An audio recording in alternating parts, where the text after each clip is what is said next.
Assalomu alaykum. Savdogarlar ustozi yoxud haqiqiy omad kaliti kitobi. Kitob 150 bitdan iborat. Muhammad Ali Ishonqulov biznesga va savdoga qiziqqanlarning stolida ushbu kitob turishi shart deydi. Distributsiya sohasida yirik biznesmen Xayrulla Sharqiyev necha ming dollarlab sarflab Rossiya, Qozog'istonga borib ilm olib, shu kitob qo'limga tushib qoldi. Afsuslandim.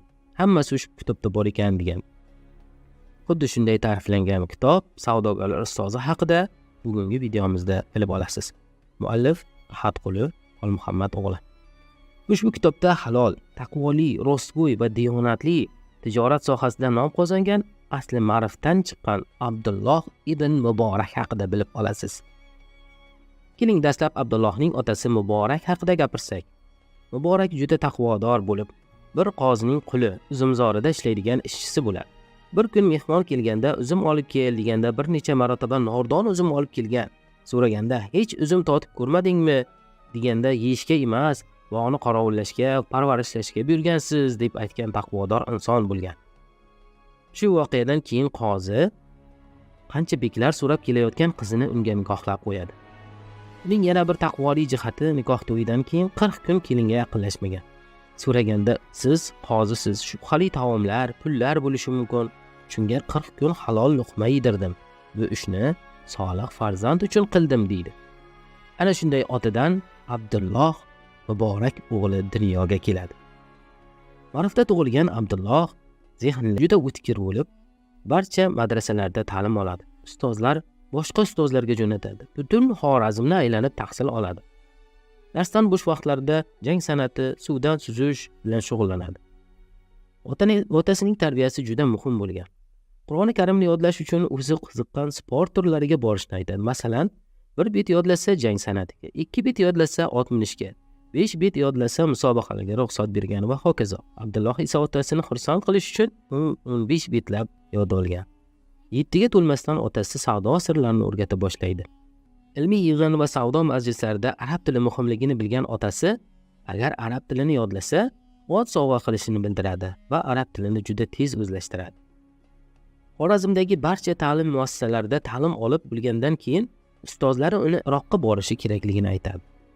U yaqin do'sti Abdusalom bilan Iroq sari yo'l oladi. Aytgancha ushbu kitob aynan do'sti Abdusalom nomidan yozilgan. U yerda o'qishdan bo'sh paytlari tarjimonlik, savdogarlik bilan shug'ullanadi. Oradan 1 yil o'tib, ustozlari yana boshqa ustozlarga borishni tayinlaydi. Xullas, u shahar, mamlakat kezib, Iroq, Yaman, Jazoir, Misr va Shomda ilm tahsil oladi.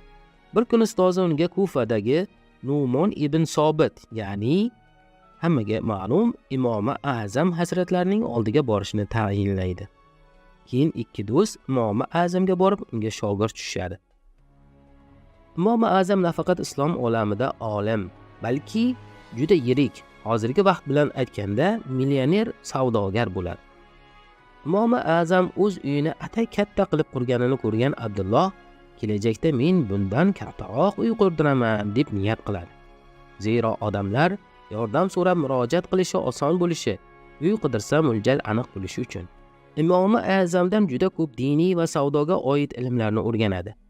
Uning eng yaqin shogirdlaridan biriga aylanadi. O'nlab kitob yozadi. Tijoratini kengaytiradi. 1000 kishi sig'adigan uy quradi. Iroq va Xorasonda ham xuddi shunday uylarni quradi. Ustozdan juda ko'p ilm va tajriba o'rgandi. O'zi Qur'on tafsiri kitobini yozdi. Savdogarlikni yanada rivojlantirdi. Ilm va savdoda eng yetuk va taniqli shaxsga aylandi. Kitobda ko'plab ibratli voqealar aytilganki, ularning barchasini aytib berishga vaqtimiz yetmaydi. Keling, ba'zilarini aytib o'tamiz. Juma namoziga chiqqan Abdulloh imomning ma'ruzasida katta xatoni topdi. Imom boylikni ayovsiz tanqid qildi. Boylarni jannatga kirmaydi, kirsa ham eng oxirida kiradi. Hisob kitoblarida juda qattiq bo'lishini aytib odamlarni qo'rqitadi. Faqat ibodat qilishga haqida gapiradi. Bizning imomlar ham bergan qo'l olgan qo'ldan afzal ekanini, zakot beradigan boylar ko'payishi kerakligini jumalarda eslatsa, boylar ko'paysa, tadbirkorlar ko'paysa, xalq boy bo'lsa, yo'llar, shaharlar obod bo'ladi. Muhtojlar qiynalmaydi, ishsizlar ish bilan ta'minlanadi. Odamlarni qo'rqitmasdan boy bo'lishga, moliyaviy mustaqillikka, puldor bo'lib jannatga olib boradigan sadaqalarni qilishga targ'ib qilish kerak. Shunda qiyomatgacha musulmonlarning qo'li baland bo'ladi. Bu adolat bo'ladi degani. Yana bir voqea, Imom Azam bir kuni shogirdi Abdulloh bilan xurmozorga boradi. U yerda 3 ta bog'ning 3 xil rivojlanganini ko'rishi mumkin edi. Eng yaxshi barqaror o'sgan bog'ida aslida kambag'al odam takror urinishlari samarasi va omadsizning istamagan ishlarini qilgani uchun boyib ketgani zo'r ibrat edi. Xulosa, omad bu omadsizlar qilishni istamagan ishni qilishingdadir. Abdullohga maqsadi aniq emaslar umuman yoqmasdi.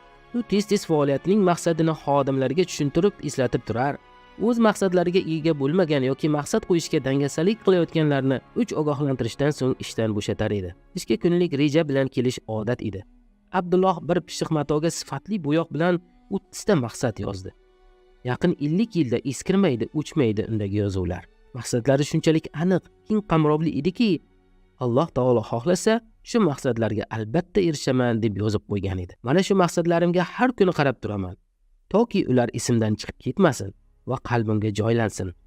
Qalbga o'rnashgan narsaning ta'siri a'zolarda seziladi. Harakat qila boshlaysan. Zero maqsadi yo'qlar maqsadi borlarga ishlaydi. 50 yoshlardagi Abdulloh savdogarlarni bir yerga to'plab, har 6 oyda yig'ilish tashkil etishni boshladi. Maqsad bitta: xalqqa oson bo'lsin. Bozorga tushgan odam narxidan ranjimasin. 100 dan ortiq musulmon dunyosining eng yirik savdogarlari taklif etildi. Barcha biznes egalari yig'ilib, bug'doy, arpadan tortib, mato, otlar, atirlardan tortib, tillo, qog'oz, gilam, guruch, xullas hamma eng ko'p sotiladigan tovarlar muhokama qilindi. Ko'pchilik tovarlarni narxini oshirmaslikka, narxini pasaytirib arzonlashtirishga, mavsum vaqtlarida narxni oshirib yubormaslikka rozi bo'ldi. Faqat 6 savdogar norozi bo'lib chiqib ketdi. Shartlarga rozi bo'lganlar barmoq bosib imzo qo'yishdi.